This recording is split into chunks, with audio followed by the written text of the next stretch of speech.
So, between 1450 and 1750, you see these massive, sprawling, land-based empires popping up all over the globe. But this explainer isn't really about the conquest part. It's about what happens after the battles are won. We're diving into the brilliant, and often pretty brutal methods that rulers use to actually hold on to their power. This is basically the Empire Builder's Playbook. Because let's be real, that's the real challenge, isn't it? I mean, conquering territory, that's one thing. But actually running it? Trying to control these huge lands, all these different kinds of people, and not to mention all the ambitious rivals who'd love to take your throne? Whew, that is a whole different ballgame. And that's the big problem we're going to unpack right now. Alright, so the first major threat to any new ruler, surprisingly, it often wasn't some foreign army knocking at the gates. Nope, it was the powerful nobles right there, inside their own borders. I mean, these aristocrats had their own lands, their own soldiers, their own ambitions. So what's job number one for any new emperor or king? You gotta figure out how to get them under control. Okay, let's take a look at Ivan the Terrible over in Russia. His solution for dealing with his powerful nobles, who were called the boyars, was, well, it was direct and pretty ruthless. He didn't just beat them on the battlefield. No, he went a step further and just dismantled their entire power base by forcing them all to move to Moscow. Just imagine that for a second. You're a powerful lord, and suddenly you're uprooted from your home, away from your loyal followers, and now you have to live right under the king's watchful eye. He basically turned these regional power players into glorified and powerless courtiers. The French, on the other hand, they took a more, let's say, elegant approach, but it was no less effective. Starting with King Louis XIII and then perfected by his son, the famous Louis XIV, the incredible Palace of Versailles wasn't just a fancy home, it was basically a gilded cage. The nobles were all required to live there, and they spent their days getting tangled up in super complex court etiquette, all competing for the king's favor and going to endless parties. And while they were all busy with all that courtly drama, they were also conveniently very, very far away from their own lands and their own armies. And then you've got Japan.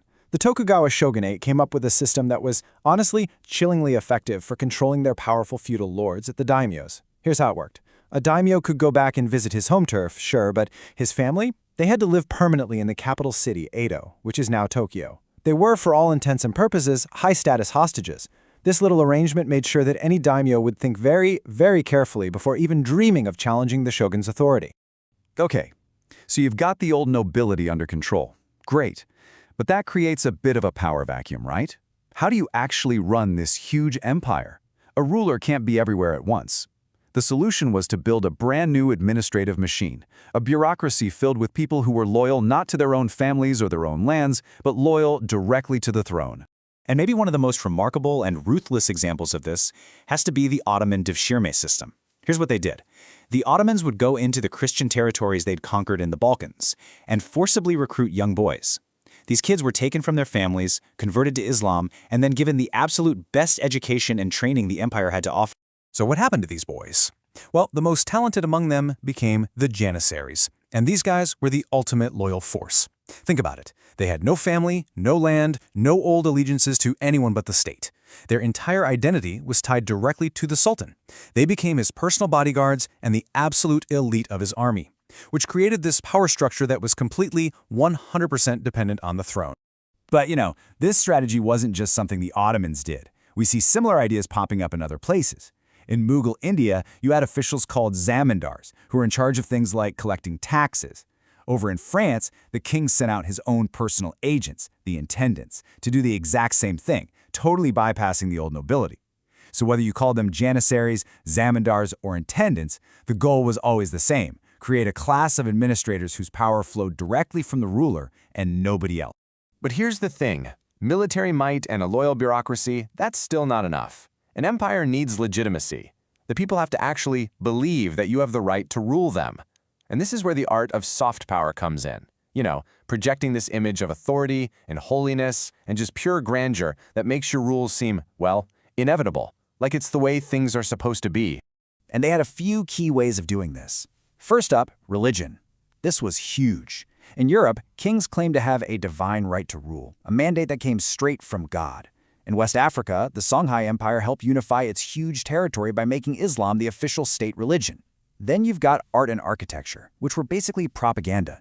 Shah Jahan didn't just build the Taj Mahal because it was a beautiful tomb for his wife. He built it as a massive statement of Mughal power, wealth, and piety. And of course, you have the monumental palaces. Think Versailles in France or the Winter Palace in Russia. They were specifically designed to just overwhelm and awe anybody who walked through the doors. And this quote right here about England's King James I, it just perfectly captures how powerful this idea was. When a king claims his authority comes directly from God, he's making a pretty incredible statement, right? It means that disobeying him isn't just treason against the state, it's a sin against God. It's an objection to God's will.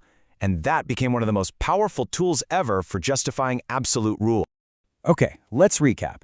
You've gotten the nobles under control. You've built a loyal bureaucracy. You've created this stunning image of absolute power. But there is one final massive problem. All of this stuff is incredibly expensive. Armies, palaces, bureaucrats, they don't pay for themselves. So how do you fund the whole operation? Well, the answer, of course, was taxes.